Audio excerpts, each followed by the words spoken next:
AP వ్యాప్తంగా ప్రభుత్వ పాఠశాలల్లో ఖాళీగా ఉన్న 23,000 ఉపాధ్యాయ పోస్టుల భర్తీకి డిఎస్సి రీనోటిఫికేషన్ విడుదల చేయాలని కోరుతూ చలో సీఎం క్యాంపు కార్యాలయం ముట్టడికి ఏఐవైఎఫ్ పిలుపునిచ్చింది. ఈ నేపథ్యంలో సీఎం ఇంటి దగ్గర భారీగా పోలీసు బందోబస్తు ఏర్పాటు చేశారు. దీంతో ఏఐవైఎఫ్ ప్రతినిధులు విజయవాడ సిపి కార్యాలయాన్ని ముట్టడించారు. వారిని పోలీసులు అరెస్టు చేసి పిఎస్కు తరలించారు.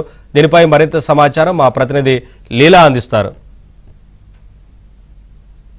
డిఎస్సి పోస్టులు భర్తీ చేయాలంటే కూడా పెద్ద ఎత్తున వాళ్ళందరూ రోడ్డు మీదకి అయితే రావడం అయితే జరిగింది. వాళ్ళందరూ కూడా సిపి కార్యాలయం అయితే ముట్టడించేందుకు అయితే వచ్చారు.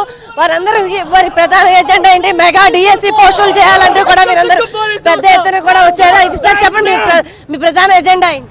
ఈ రోజు జగన్మోహన్ రెడ్డి గారు పాదయాత్ర చేసేటప్పుడు ఏం హామీ ఇచ్చారు? మెగా డిఎస్సీతో 50,000 పోస్టులు ఇస్తాడు, అన్యాయం చేశాడు. ఈ రోజు 6,000 పోస్టులతోనే సరిపెడుతున్నారు. అది చాలన్నట్టు పోలీసు వ్యవస్థను అడ్డు పెట్టుకొని అక్రమంగా అరెస్టులు చేస్తున్నారు. ఈ రోజు అరెస్టులు చేశారుగా సిపి కార్యాలయాన్ని జగన్మోహన్ రెడ్డి గారు రాకముందు నేను వస్తే ఈ రోజు పోస్టులు ఇస్తాను.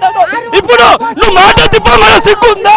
జగన్మోహన్ రెడ్డి మాకు రాష్ట్ర వ్యాప్తంగా మా నాయకులు అరెస్ట్ చేసి నువ్వు పోలీసులు అడ్డు పెట్టుకుని నీకు ఒక పని మాలిన ఒక సీఎం 25,000 పోస్టులు భర్తీ చేయలేక నువ్వు ఈరోజు చేతగాని సీఎం, మాట చెప్పిన సీఎం గా చరిత్ర హీరోనిగా మిగిలిపోతావు.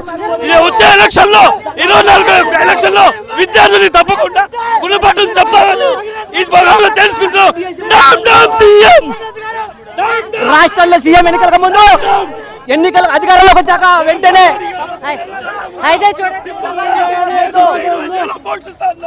ఎన్నికల్లోకి వచ్చి గెలిచినాక చూడొచ్చు అక్కడ ఇంకొంతమంది ఉన్నారు. వారిని కూడా సార్ చెప్పండి.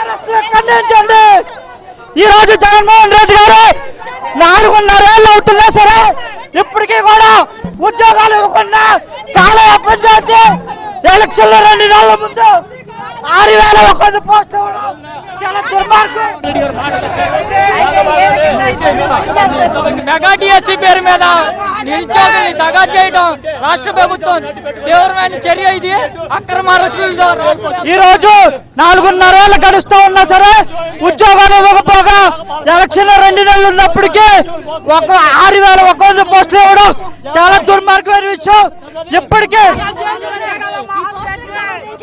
10 లక్షల మంది నిరుద్యోగులు వాళ్ళ డబ్బులు కూడా ఖర్చు చేసి 4.5 ఏళ్ల పాటు కోచింగ్లు తీసుకుంటే ఈ రోజు వాళ్ళ ఆశల పైన నీళ్లు చల్లి ఈ రోజు 6,000 పోస్టులు ఇవ్వడం చాలా దుర్మార్గం. రానున్న ఎన్నికల్లో జగన్మోహన్ రెడ్డి గారికి నిరుద్యోగులు తగిన గుణపాఠం చెప్తారని చెప్పి అఖిల భారతీయ యువజన సమైక్య ఏఐవైఎఫ్ గా మేము ఆయనకి డిమాండ్ చేస్తా ఉన్నాం.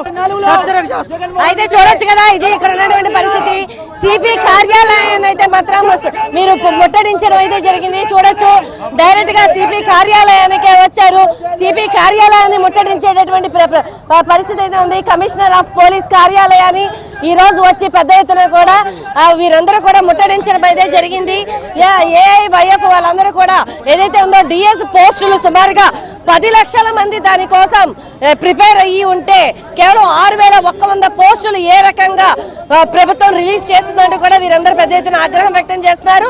అడుగడుగునా కూడా ఈరోజు సీఎం కార్యాలయం ముట్టడికైతే పిలుపులు ఇచ్చారు. ఈ నేపథ్యంలో కమిషనర్ సిపి కార్యాలయాన్ని అయితే మాత్రం వీళ్ళందరూ కూడా ముట్టడించడం అయితే జరిగింది. వచ్చిన వాళ్ళని వచ్చినట్లుగా అయితే అరెస్టులు చేసి పోలీసులు తరలిస్తున్నటువంటి వైనం అయితే నెలకొంటుంది. ఇది విజయవాడలో అయితే మాత్రం ఉద్రిక్త వాతావరణం నెలకొంది. మొత్తం డిఎస్సి పోస్టులను అయితే మాత్రం భర్తీ చేయాలంటూ కూడా పెద్ద ఎత్తున ఆగ్రహం అయితే వ్యక్తం చేస్తున్నారు. కెమెరా పర్సన్ అరుణ్ తో లీలా, ఏబిఎన్ ఆంధ్రజ్యోతి, విజయవాడ.